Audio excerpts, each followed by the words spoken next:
ravie de voir des collègues, anciens collègues, homologues. Donc moi, c'est Anne-Laure Michel, donc je travaille à la JPH depuis 3 ans. La JPH, c'est l'association des joueurs et joueuses professionnels de handball. Donc on est le syndicat des handballeurs, comme on a l'habitude de le dire. Et la reconversion fait partie d'une de nos missions. Nous, on dit souvent on a 3 missions. On a une mission d'information, une mission de représentation et une mission d'accompagnement. Et l'accompagnement pour nous n'est pas que juridique. Alors malheureusement, l'accompagnement juridique est parfois nécessaire et on est là pour ça. Mais moi, ma mission, une de mes missions, donc moi je suis responsable communication et développement. Une de mes missions centrales, c'est l'accompagnement à la reconversion des joueurs et joueuses professionnelles de handball. On a une petite particularité dans le handball, c'est qu'on a une très bonne relation avec la Fédération française de handball. Donc Manhattan représente aujourd'hui la fédération. Et il y a quelques années, on a fait un constat commun avec Laurent Frécon, qui est référent socio-professionnel de la fédération. On s'est dit finalement, on fait le même métier. Alors c'est vrai que la fédération, son cœur de métier, c'est joueurs référents, c'est les SHN. Alors c'est d'abord les pôles espoirs, les centres de formation, et ensuite tous les joueurs sur liste ministérielle, où il y a une enveloppe pour les aider, pour les accompagner. Et nous, finalement, notre mission d'accompagnement vers la reconversion, c'était tous ces joueurs qui n'étaient pas SHN, qui n'étaient pas sur liste ministérielle. Alors dans la tendance sportive, ils sont tous SHN, ils sont tous sportifs de haut niveau. Qu'on leur dise t'es pas sur liste ministérielle. Et c'est pour ça qu'on s'est dit, on est parti de ce constat et on s'est dit finalement, pourquoi ne pas mutualiser les moyens? Parce qu'on accompagne des sportifs et des sportives qui font le même sport, qui ont le même statut, qui soient alors professionnels SHN ou professionnels non SHN. Et c'est comme ça qu'on a créé une cellule qui s'appelle donc la cellule AJPH FFHB FIR, formation, insertion, reconversion. Et on travaille main dans la main pour accompagner les sportifs, nos joueurs et joueuses de handball.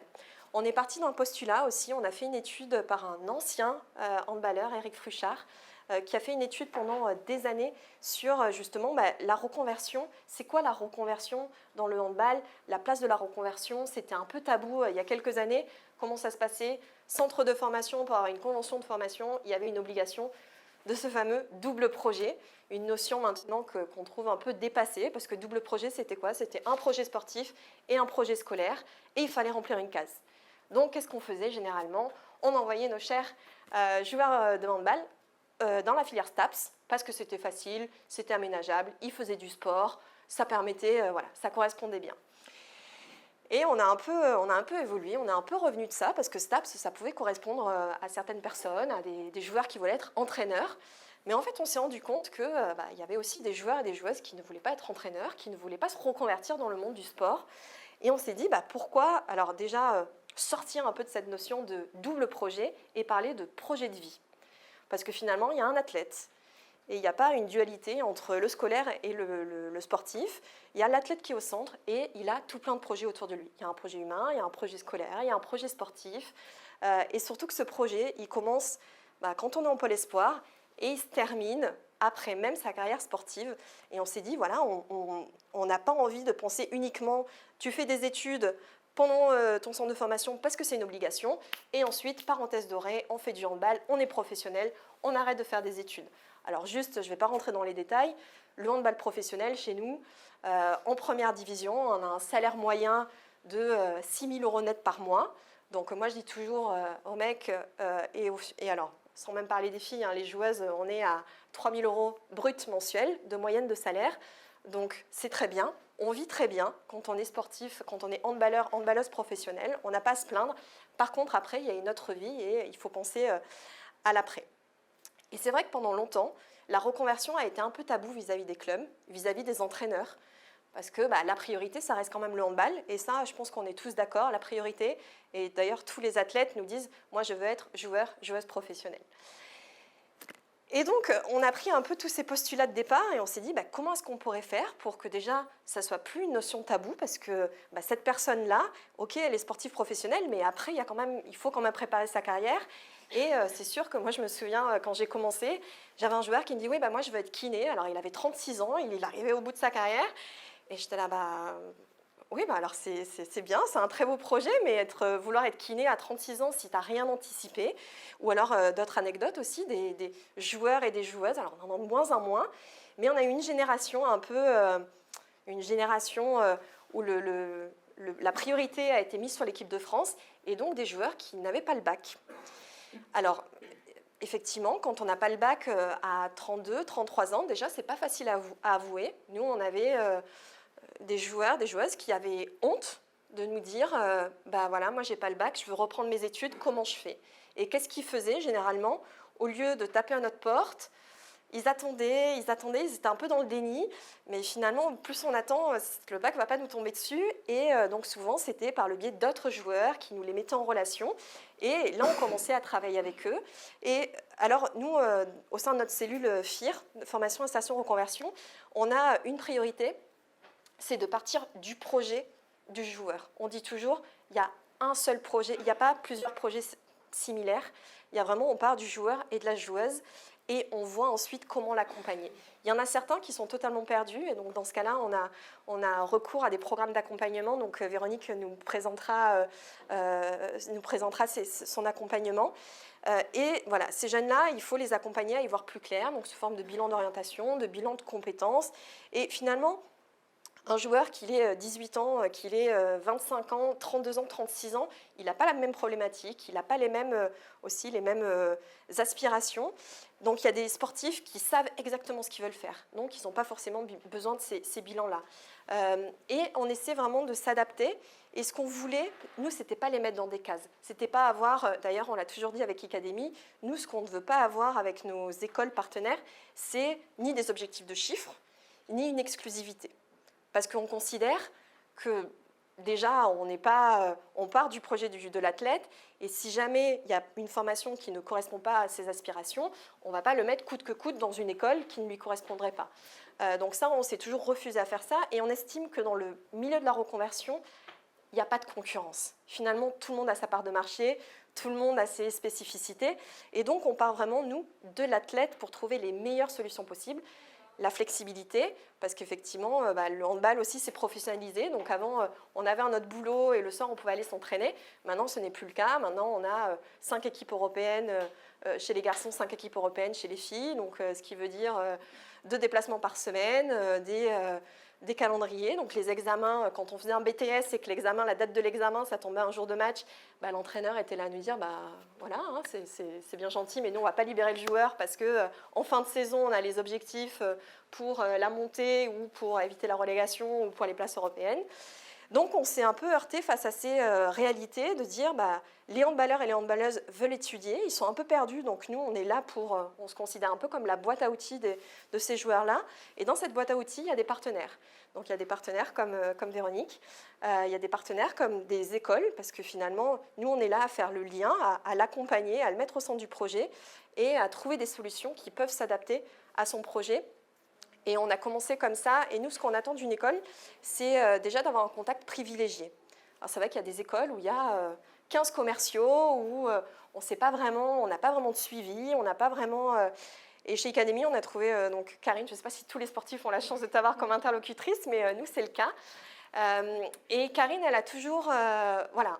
nous, on a besoin d'un contact privilégié, un aménagement aussi de s'adapter finalement au planning de l'athlète. Il y en a qui vont l'aménager sur plusieurs années, il y en a qui vont vouloir commencer une formation en janvier, d'autres qui seront prêts en mai, avec des dates d'examen aussi flexibles qui puissent s'adapter, et avec un panel de secteurs d'activité aussi différents, parce que tout le monde ne veut pas faire de l'immobilier, tout le monde ne veut pas être entraîneur. Et donc, on avait aussi besoin d'avoir un éventail assez large.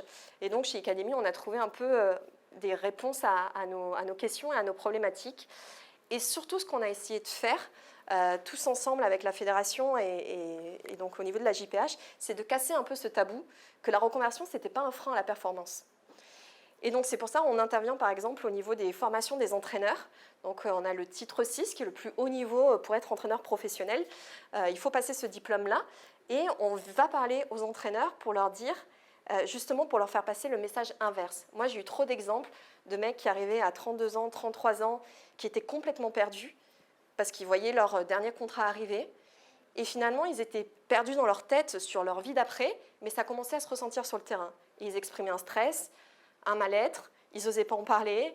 Ils voyaient autour d'eux, forcément, avancer. Ils ont aussi une famille, des enfants, et ils voyaient la fin de carrière approcher. Et ça devenait un cercle vraiment vicieux. Et quand j'ai plein d'exemples de joueurs qui sont rentrés en formation, qui se sont diplômés, et là d'un coup, ça a été magique. Ils ont fait, même certains, la meilleure saison de leur carrière. On a l'exemple, secrétaire général de la JPH, Michael Robin, qui est un gardien, qui est passé par Montpellier, qui est passé par Barcelone, qui l'année dernière, donc lui, il a suivi des études de kiné. Il a toujours aménagé ça avec ses clubs, avec Créteil, avec Cesson. Il a négocié un aménagement pour pouvoir suivre son école de kiné. Et le jour où il a été diplômé, il a été complètement libéré. Et il nous le raconte lui-même. Et donc l'année dernière, il devait s'arrêter et commencer sa nouvelle vie. Et en fait, dernier contrat, on sait ce que c'est quand on est sportif, l'appel un peu du dernier contrat. Il a signé à Nantes, un très bon club français, qui a fini deuxième du championnat, club européen. Il a fait sa meilleure saison de sa carrière, donc il a 36 ans. Il a fait sa meilleure saison, il a signé un autre contrat à Saint-Raphaël, et en fait, il sait qu'il a cette porte de sortie qui est déjà tout prévue, et il nous explique vraiment la différence quand il avait 30 ans, qu'il ne savait pas vraiment ce qu'il voulait faire, qu'il avait un peu ce stress. Donc c'est pour ça qu'on essaie d'enlever ce tabou, de leur dire c'est plus tabou maintenant quand vous négociez un logement par exemple, un avantage en nature comme le logement ou comme la voiture, pourquoi ne pas parler d'études alors on sait qu'il y a des financements, l'AFDA c'est là, mais les enveloppes ne sont pas aussi... mais on leur dit pourquoi vous ne négociez pas la prise en charge d'une formation par votre club ou un aménagement, justement. Alors on sait qu'on ne peut pas faire sauter des entraînements, mais tu as la muscu qui est un peu amovible, sauf que si on n'en parle pas à notre club, si on ne parle pas de notre projet de formation au club, malheureusement on ne pourra pas avancer. Et donc on en parle tous les ans à nos joueurs qui sont en pôle espoir, centre de formation professionnel. On parle de la reconversion, on parle de ce qui existe, on met des mots dessus. Il y a les dirigeants du club qui sont là. On en parle quand on va aux formations d'entraîneurs. Donc là, on a toute la nouvelle génération d'entraîneurs professionnels qui voient nos outils. On a un outil qu'on a développé, un site internet qui s'appelle jepenseamareconversion.fr, qui a été pensé pour les sportifs, où il y a des FAQ, il y a un catalogue de formations partenaires, il y a une base de données de formation en ligne, il y a des témoignages vidéo de joueurs et de joueuses qui sont passés par les formations et qui expliquent justement, voilà, moi, mon cursus chez Academy, ça s'est passé comme ça s'est passé comme ça, je l'ai aménagé, c'était les modalités, ma matière préférée, c'était ça. Ils parlent avec leurs mots et ils transmettent ça à leurs homologues, les joueurs et les joueuses qui sont intéressés par se reconvertir. Donc, je vous incite vraiment à aller voir ce site jepenseamareconversion.fr qui a été vraiment un outil pensé pour eux et qui permet en fait de leur offrir une première porte d'entrée avant de prendre leur téléphone et de nous appeler et de nous dire voilà, je suis prêt à reprendre des études, je suis prêt à suivre un bilan d'accompagnement, je suis prêt à monter ma boîte, parce qu'on inclut aussi, et ce n'est pas que la formation, on inclut aussi d'ailleurs, il y en a certains qui se forment pour créer leur société et on a ensuite des programmes d'accompagnement sur l'auto-entrepreneuriat.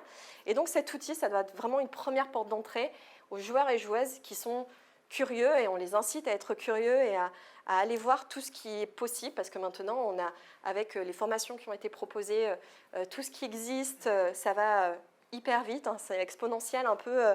C'est vrai qu'il y a quelques années, les joueurs plus anciens nous disaient moi, si on avait eu ça quand on était plus jeune, ça aurait peut-être été différent. Et donc, on le dit toujours aux joueurs et aux joueuses, il y a un truc qui ne va jamais changer, c'est qu'ils resteront maîtres de leur projet, maîtres de leurs décisions. Et donc, nous, on essaie de leur présenter tous les outils qui existent. Par contre, la décision de se former, la décision de suivre des programmes d'accompagnement, c'est à eux de la prendre. Et la décision de nous appeler, de se créer un compte sur ce site jepenseamareconversion.fr, c'est à eux de la prendre.